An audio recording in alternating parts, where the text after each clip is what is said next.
So who's going to pay for all this? That's a question that a lot of inventors have, because a lot of inventors would like to do a top-notch job on developing their invention to the point where big name, high profile investors are going to come in and give them some money to really take it into the market and make a whole lot more money for everybody in the process.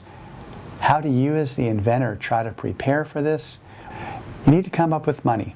And where are you going to get this money? This video is going to discuss a number of ways that you can try to raise money to help your invention along from a mere idea in your head to a product on the shelves.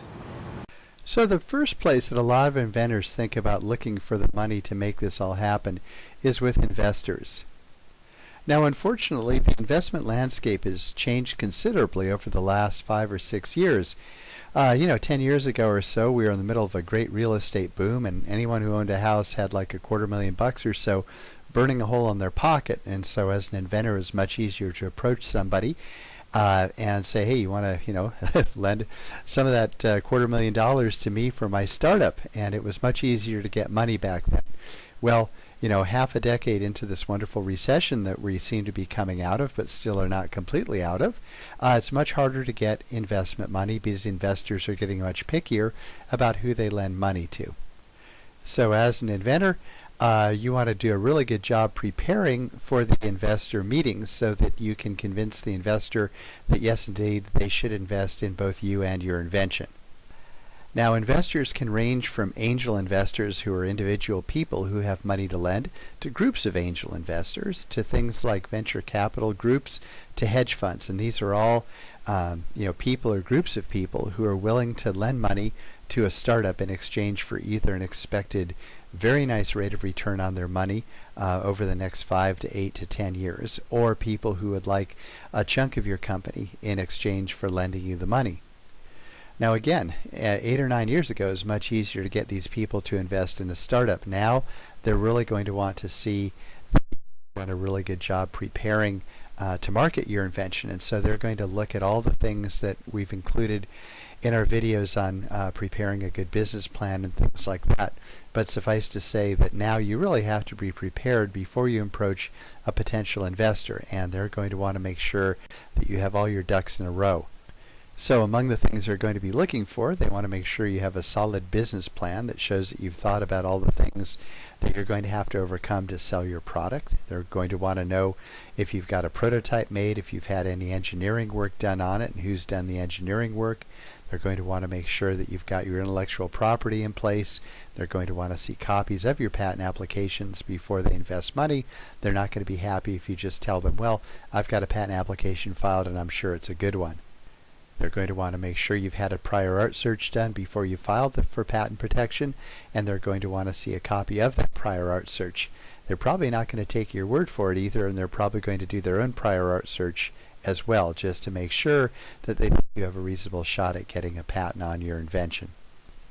They're going to want to see what you have to say about your manufacturing process, where you're thinking about having it made, how much it's going to cost to make it, what kind of a profit margin you think you can offer.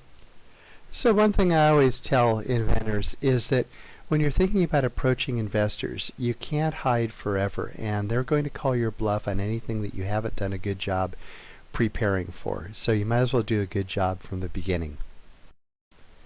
So a second way that you can look to try to raise some money to pay for that patent application and the trade show booths and the website and the manufacturing and prototyping is through government grants.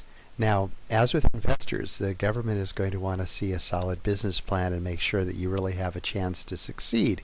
Also, the government tends to give money for things that are likely to benefit the citizens of the United States. So if your invention is a new skateboard wheel or something like that, you stand a much lower chance of getting a government grant than if your project is related to something like healthcare or the environment, anti-terrorism, that kind of thing, which is generally deemed by the government to be more beneficial to the human race. Now, one other thing about government grants is writing a grant application can be a very, very difficult process, and as a result, a lot of people who try for government grants will pay professional grant writers to write the grant applications for them. One problem here, obviously, is that it takes some money to write a grant application. And so if you are going to go for government grants, plan on either learning how to do a very good job yourself or paying government grant writers to do the work for you. So if investors and government grants aren't going to work for you, you can always go for the 3, or in some cases the 4 F's. These are namely friends, family, followers, and fools. Now these people generally lend you money based on personal relationships as opposed to a solid business plan. So sometimes it's easier to get money from these people. And indeed, at a recent investor summit, one of the investors made a comment that unless he, in this case, sees an inventor who's been able to get friends and family to donate money to this invention, the investor is very unlikely to lend money because he thinks the inventor is not very good at selling the invention to other people. So anyway, you can get the 3 F's or the 4 F's to donate money to your invention. However, you also have to be very careful here, because if you happen to lose, your grandma's life savings in an invention, it's going to make for a very unpleasant time around the Thanksgiving dinner table. So again, you can get money relatively easily from these people in many cases, but you really have to make sure that you have a very good chance of succeeding. If you can't get an investor and you can't find government grant money, you can always go for the 3 F's or the 4 F's. These are basically your friends, family, followers, and fools. These people will generally lend you money based just on your credibility, and if you have a track record, on your proven track record.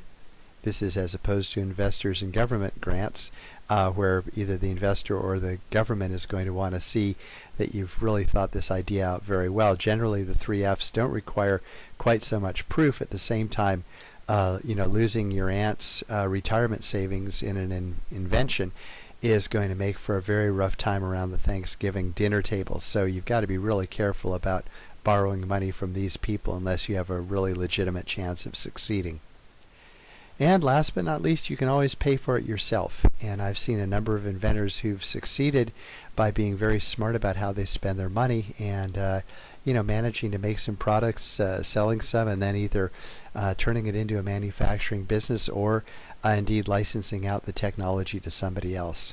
So anyway, I hope that this video has given you some insights on how you can get patent applications, among other things you're going to need as an inventor to succeed, to be paid for.